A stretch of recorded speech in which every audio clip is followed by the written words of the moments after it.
Сүйінші хабар. Қытайдың Ханчжоу қаласында өтіп жатқан Азия пара ойындарында Гүлім Құрманбаева қола медаль иеленді. Ол пауэрлифтингтен 45 келі салмақ дәрежесінде өнер көрсетті.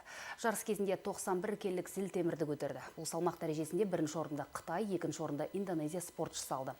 Айтып өтейік, Гүлім Құрманбаева Қазақстанның бірнеше дүркін чемпионы, сондай-ақ 2020 жылғы әлем кубогының чемпионы. Былтыр Азия чемпионатының күміс жүлдегері атанды.